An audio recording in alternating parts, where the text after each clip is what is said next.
What's going on, guys? So, a lot of stuff going on at the shop. We're kind of stuck in between a couple of projects right now. We got this Prelude that's coming apart this weekend for 100% sure, so keep your eyes open for that video. But we just got a Toyota Tacoma dropped off that the owner wants us to basically rebuild the entire front end of the thing, including all of the seals, all the bushings, all the upper control arms, lower control arms. So pretty much everything. And we got to weld a patch in the bed. We got to do a smoke test on it because it's got some evap leaks. So we're going to have our hands full with that for tomorrow. And then hopefully by Sunday we'll have the Prelude coming apart. So we're going to have a busy, busy weekend. But what I figured I'd do now is, since we're kind of in between stuff, my Optrel Panoramaxx 2.5 welding helmet that I was sent by Optrel has been about 90 days now. And kind of wanted to give you guys a 90-day or 3-month review of this helmet. Now, it's off to the side over here, and the reason I'm not showing it to you yet is because in the original video, I told you guys that I wanted to use this helmet mainly for TIG welding and nothing else because it is such a nice helmet. The field of view is almost, you know, my exact peripheral is what I can see out of this helmet. It was very comfortable, it's very light, and it's just, in general, an amazing, amazing helmet. So I started using it for TIG welding. And then a little bit of MIG welding. And then all of my MIG welding. So unfortunately, this is what it currently looks like now.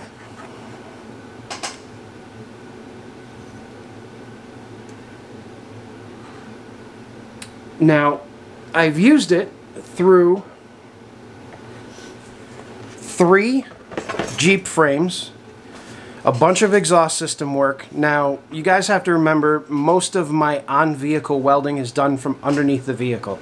So I'm constantly looking up at these vehicles while I'm welding, so stuff is hitting the helmet, it's hitting my head, it's hitting my clothes, it's burning me, it's burning the helmet, it's doing all that stuff. So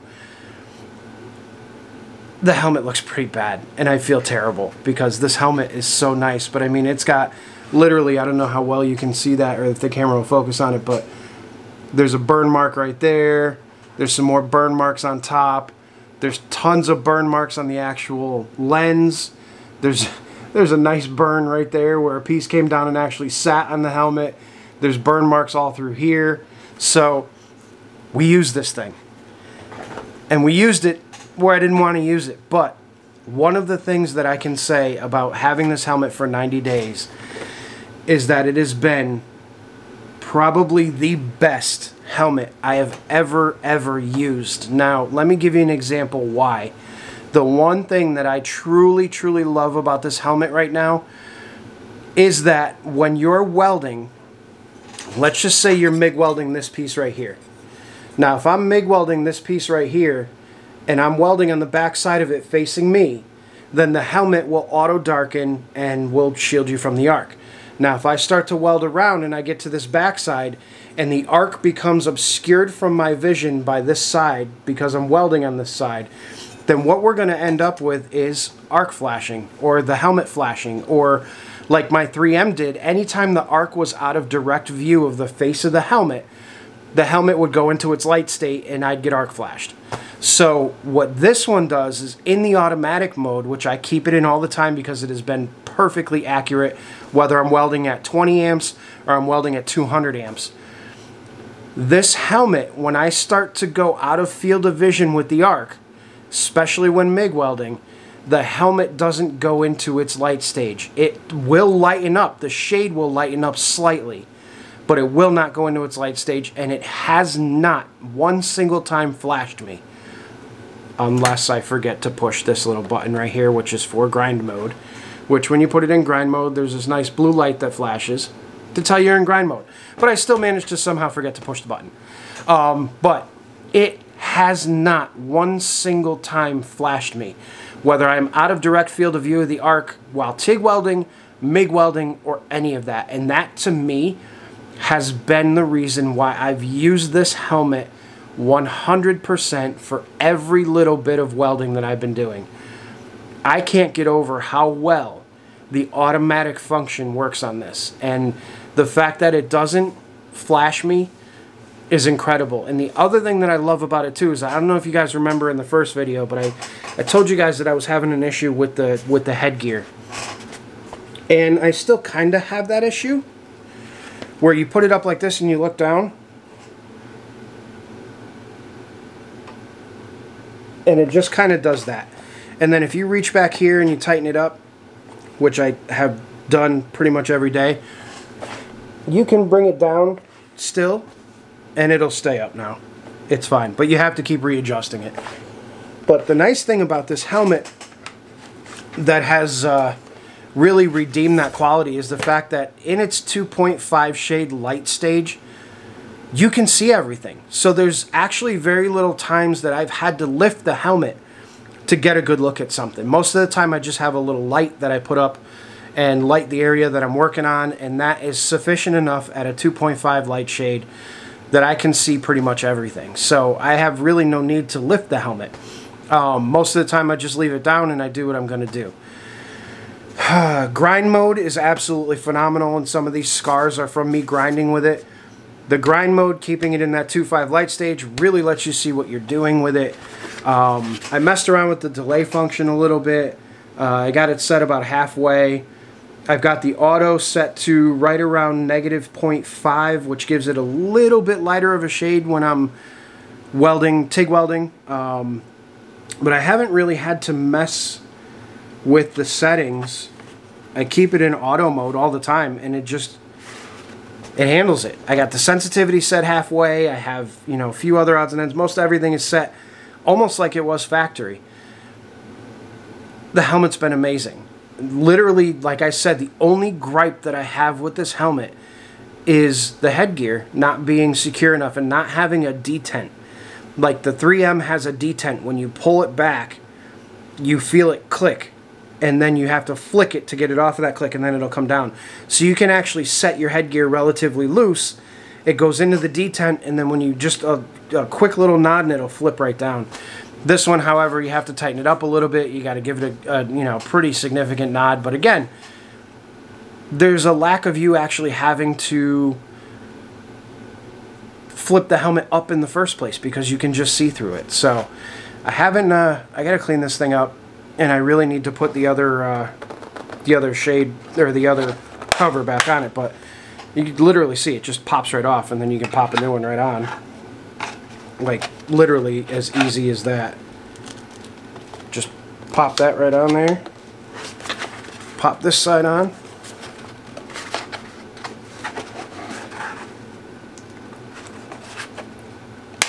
And you're good to go. Yeah, see, there it is. And it's got a nice little gasket around it that keeps everything sealed from getting to the main lens itself. But the inside of the helmet is still pretty clean. Little bit of dust in there, but nothing major.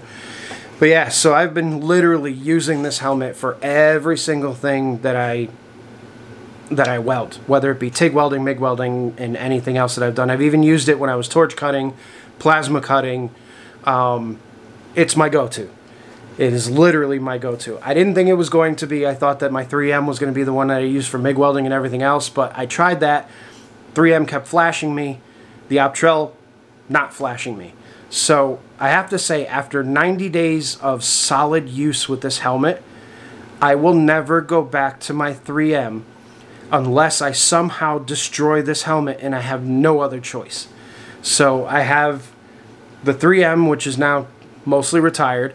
I have the Razor Weld, which Sherry uses every now and then. It's a decent helmet for the price, but you get what you pay for. This Optrel, guys, if I could recommend you buying a helmet that you're going to have for the rest of your career, it would be this Panoramaxx. Now, one of the things I want to do is I want to get back with Optrel. I want to see if they'll send me out one of their newer helmets. They now have the Crystal that they just released at SEMA, I believe, or was it FabTech? It might have been FabTech. It's one of the big conventions that they just released their new Crystal helmet. So I want to see if I can get my hands on that one to see if it's any better than the 2.5 or whatever, but I can't see it being better than the 2.5. Literally, I've used between the 3M, the Razor Weld, all the, you know, Miller, Lincoln, all those different helmets I've used. This one has been by far the best helmet. So if I were to make a recommendation, I'm not sure what the exact pricing on this thing is. I think it's around the $400 mark, maybe a little bit more, maybe a little bit less, depending on where you buy it. I highly suggest it. No arc flashing ever, not once. In 3 months of solid welding, almost on a daily basis, this thing has not flashed me, not once. Even when I'm out of range of direct vision of the arc, still never flashed me. In 3 months, I've only had to charge the battery one time. I plugged it into USB.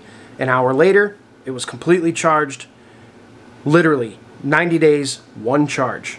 But that feature is amazing. I had to replace the batteries on my 3M a few months ago. You want to talk about a pain in the ass? That was an insane pain in the ass. This one, I plug it in, boom, we're good. With the amount of welding I do, it's got a little solar panel across the top. It charges the battery while I'm welding. If you don't use it for a while, or if you're constantly using grind mode on it, then you're going to have to recharge this thing. I recharged it once in 90 days, guys. I can't recommend this enough. This helmet is amazing. And you know what? I gave it a good review when I first got it.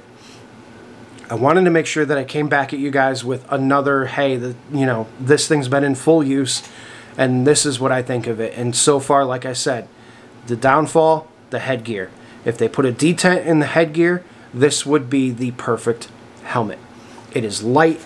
It is flexible. That's the other thing I love about it, is you bang into stuff with it and it doesn't like jar your head. You know, like some helmets are like wearing a hard hat where the top of it is rock solid, and if you tap your head on something, you just about knock yourself out. This one literally will deform.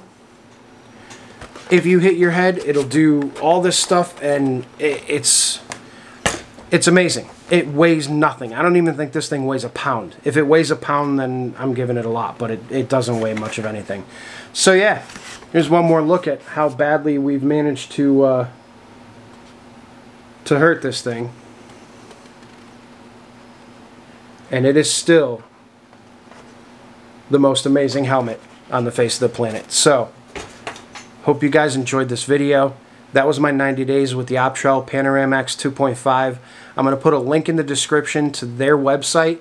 I'm also going to get actual pricing and put that down in there too, and maybe I'll add a link to where you can buy it. But absolutely amazing helmet. Check out Optrel's website. They do a ton of other stuff safety-wise, mostly eye and face protection. Really good company to work with, really super nice people. They give to a lot of charities. They do a lot of really cool stuff. Even though they're not a US company, they do a lot of US stuff. So check them out. Hope you guys enjoyed the video. I'll see you in probably a day or two with either a Toyota video of me rebuilding the whole front end on that thing and doing some body work, or the Prelude. But I think the Toyota's probably going to come first because that's the one that I'll be working on first thing tomorrow morning. So again, hope you guys enjoyed it. I know it's not necessarily a doing video, it's more of a talking video, but I think you guys deserve to know what this thing is like after the 90 days of using it. So I will see you guys in the next few days. Please like, comment, and most importantly, subscribe. We're up over 8,500. My goal was to hit 10,000 by the end of the year. I think we can do it. If you like what you see, share my content with somebody else. Share the page, share the videos. You know, give me a shout out on Instagram, whatever it may be. I appreciate every single bit of it. So again, thank you so much for watching. Have a great night, everybody.